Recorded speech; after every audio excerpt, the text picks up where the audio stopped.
Welcome back to the Gun Dungeon, guys. Got a video I've been planning to do for some time now. Putting it together now. I'm hoping that I do it justice. And it is the AK versus AR in 2024.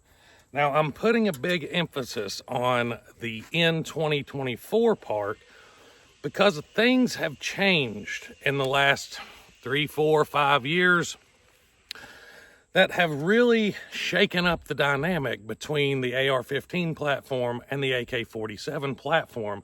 And I hope that I cover them well enough in this video to make my point. Now, I will go ahead and discuss some of the standard AK versus AR arguments that you're going to hear. We'll talk a little bit about the ergonomics, AR versus AK. I think that it is not very arguable to say that the AK-47 has better ergonomics than the AR-15.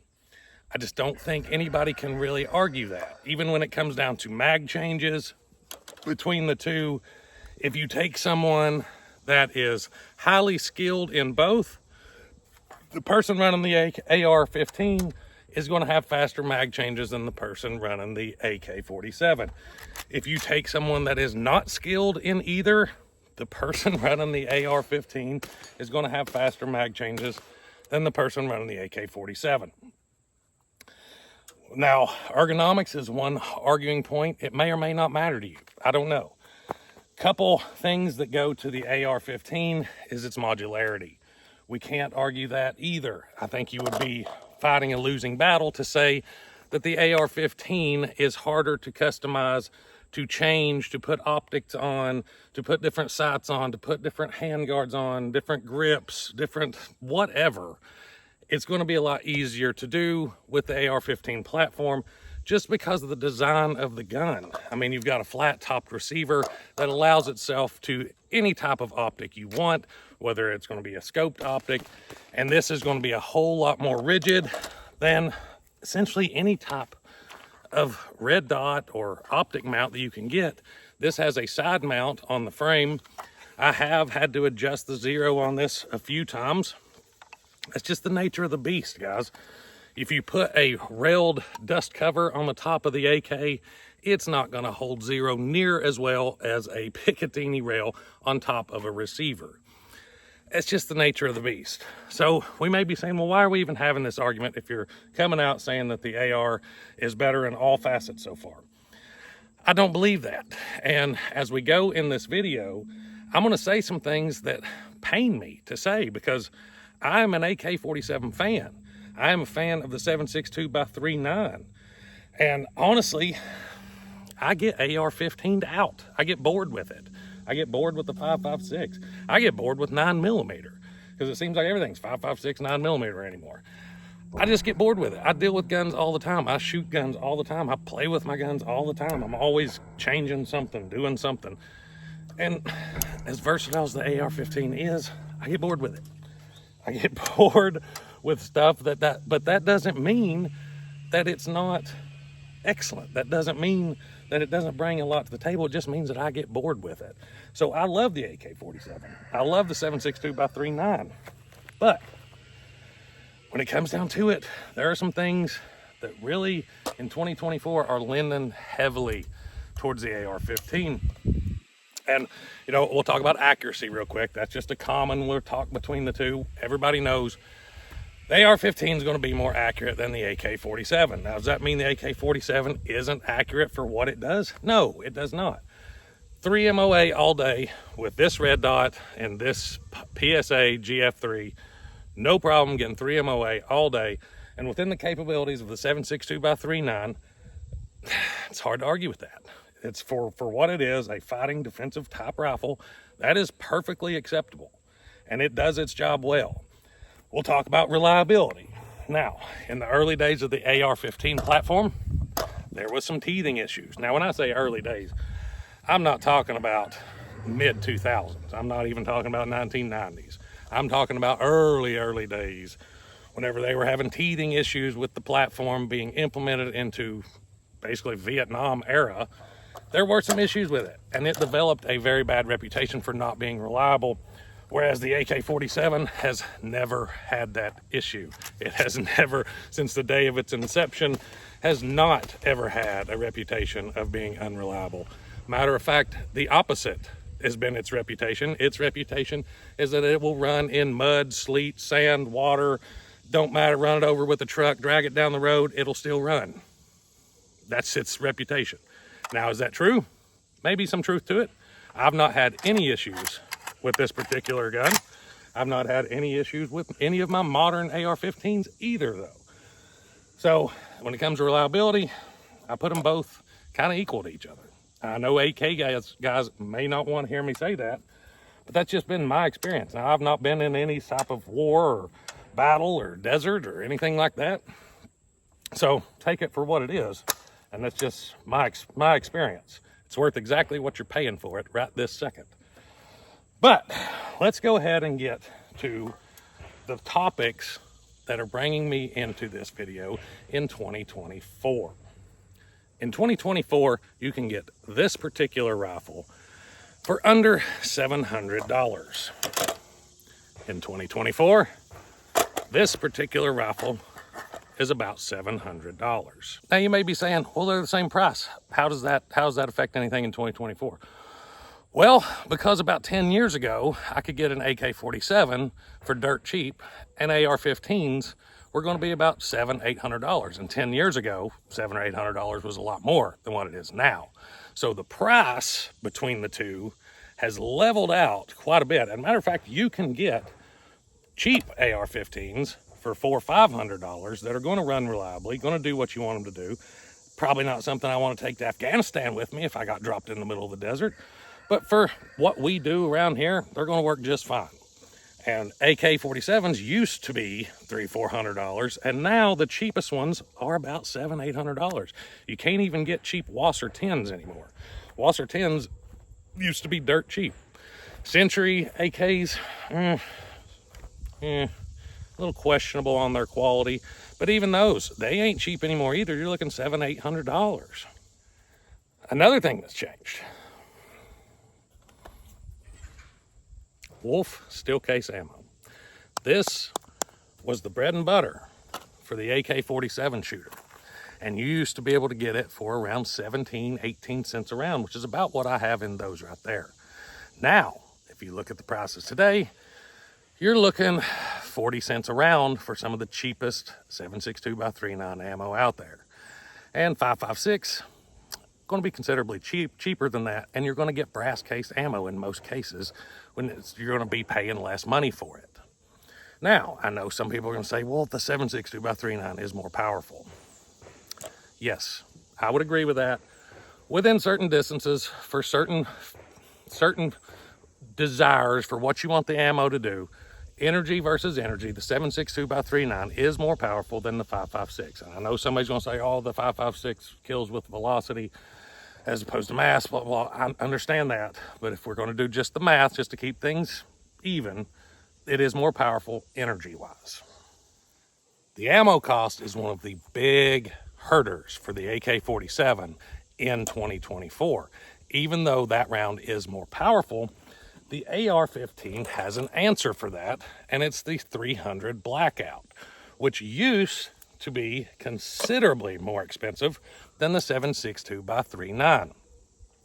And I had a Reloading and Rambling come out a while back where I talked about the 7.62x3.9 versus 300 Blackout. And from a reloader's perspective, the 300 Blackout is much more friendly when it comes to reloading it. I won't go into depth on it. If you want to see the depth on that topic, go watch that video. But essentially, the 5.39 uses an odd diameter bullet, the 310, 311 bullet. 300 Blackout uses a 308, which is a whole lot more available and a whole lot more common. The 300 Blackout uses a small rifle primer. 5.39 uses a large rifle primer. They're a lot more expensive and harder to get in this time, 2024. Remember, that's the whole point of this video. And the cases are less tapered, and not even tapered at all in the 300 Blackout. The 5.39 has a tapered case, which is why the magazines look so much different in the AK and the AR-15. And in 2024 as well, the AR-15 has not just become modular, as in you can change the hand guards, you can change the grip, you can change the butt stocks, you can change whatever you want. It's also become super modular in the fact that you can get them in about any flavor of caliber that you want. 5.56, 300 blackout, 6.5 Grendel's a big favorite round of mine that fits in the AR-15 platform. You've got I think it's a 300 hammer now. You've got 450 Bushmaster, 50 Beowulf, 350 Legend, 400 Legend. I mean, it goes on and on and on. You can get whatever power factor you want, 224 Valkyrie, whatever you want it to do within an intermediate cartridge's capability. You can get a cartridge that'll do it, that'll fit in the AR-15 platform. And if you want bigger, go to the AR-10. But, you know, AR-15 in itself gives you quite a few options. AK-47, 7.62x39, 5.45x39. That's about your options.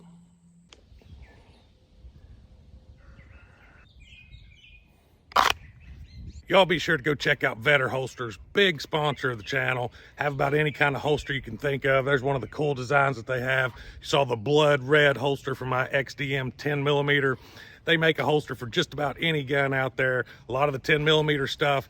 I use their light tuck. That's about all I use anymore for inside the waistband stuff. Great products, great company. Check out Vetter Holsters. You all be sure to go check out Target Sports USA. They're a big sponsor of the channel now. And if you use my link below, you're going to get a free gift at checkout with your purchase.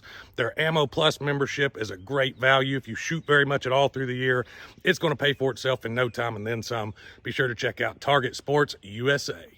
So just because we can and because I like to shoot, we're going to put some rounds up here on the Gary gong. See the big new white gong we got up here? Still got the 12-incher right here.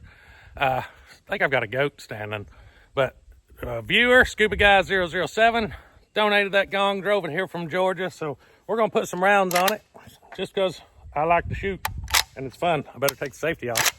There we go.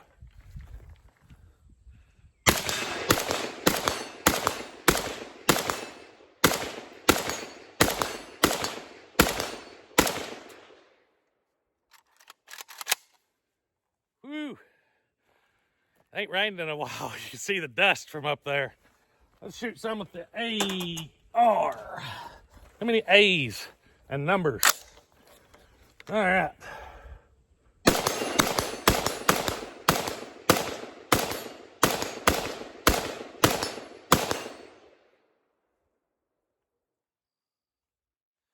That goat ain't standing no more.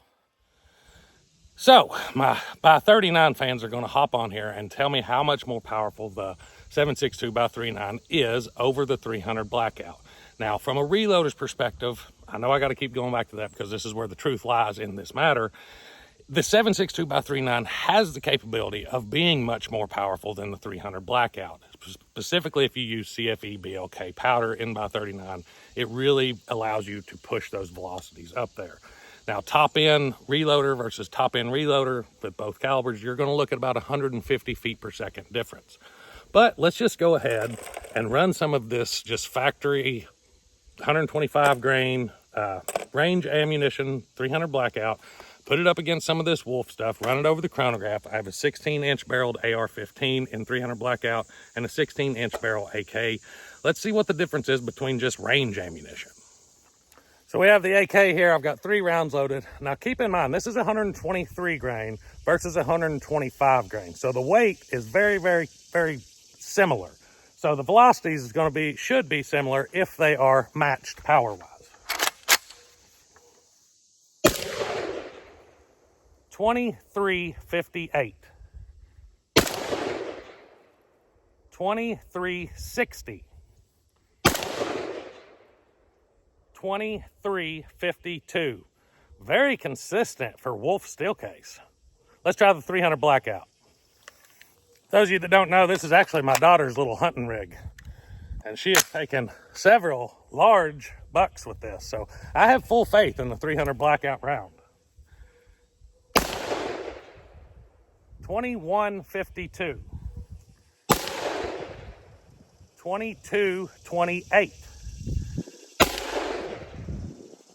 2152. So there you go, about 200 feet per second, maybe a little less between the two rounds. Standard range ammunition, so it is what it is. It seems to be right on par with what I can do top end wise as a reloader. But used to, the big selling point for the 7.62 by 3.9 over the 300 Blackout was the price was so much different. Nowadays, like I said earlier, 40 cents a round. I'll throw it up on the screen here, my ammo seek searches. 40 cents a round for steel case 7.62 by 3.9 ammo, or 46 cents a round for brass case 300 Blackout. That's what we're looking at now between the two rounds as far as cost goes.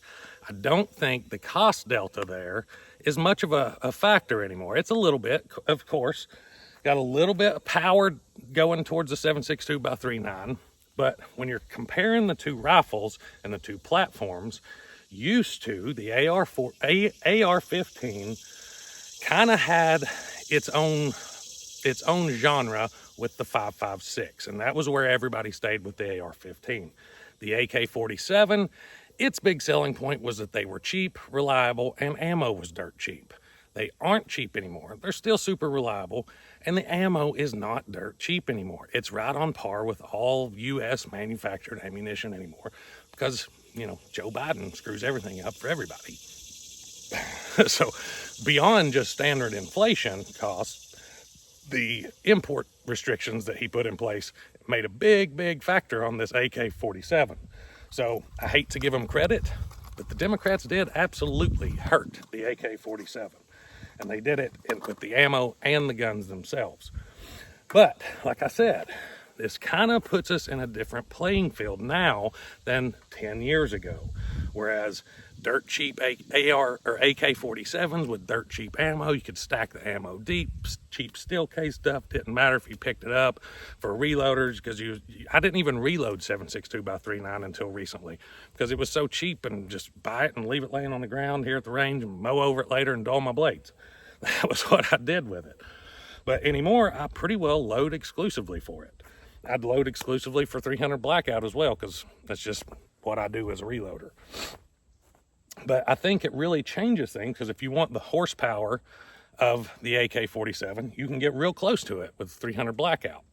Plus, 300 Blackout is also very good suppressed, subsonic, whereas the 7.62 by 3.9 is kind of more of a niche thing there, finding some niche ammo for if you want to go subsonic. But, you know, it comes down to the fact that costs have changed so much. And it's went from the AK being super cheap to now most of your ARs are super cheap. The ammo has went from the AK ammo being dirt cheap, and if you wanted 300 Blackout, it was way up here. $1 a round used to be standard for 300 Blackout, but it's come down. The by 39 has come up, so they've kind of leveled out there. And I don't know that, I hate saying this, I don't know that the future of the AK is as promising as it once was, because a lot of its selling points have faded away. You can spend the same amount of money and get this really close to the same performance in an AR-15 platform, which has better ergonomics, has better accuracy, has better, you know, you can change stuff more easily on it. It has more aftermarket support. You can plug and play, whereas, you know, it takes some skill to work on AK-47 if you go into any depth at all changing stuff out. You can do it with a screwdriver and a hammer for everything on an AR-15. It's just the way that it is. And, you know, I hate it because I like AKs. And, you know, AKs are, you can get aftermarket stuff for them. Don't get me wrong. You can tell this one's not the old wood furniture and blah, blah, blah, but you're still way more limited on what you can and can't do with the AK-47 as opposed to an AR-15. And I don't think that that's even arguable. You can get like railed gas tube covers and things of that nature, but I think you're going to have a hard time trying to convince me that there's as much aftermarket support and it's as modular as an AR-15. I don't think anybody has the ability to convince me of that, or anybody that's messed with them both very much at all. But that's what I've got for you today, guys. Like I said, I don't want to come off as I'm being biased or being a hater to the AK, because I'm not at all. I just think 2024, Things are different for the AK-47.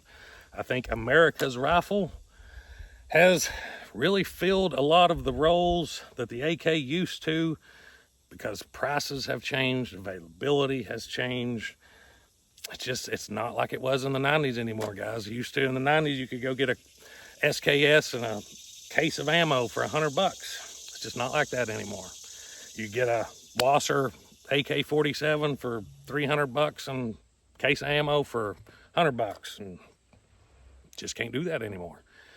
I think the economic times and the good old blue side of politics have put a hurt on anything that's being imported, especially from any countries that even sound like Russia.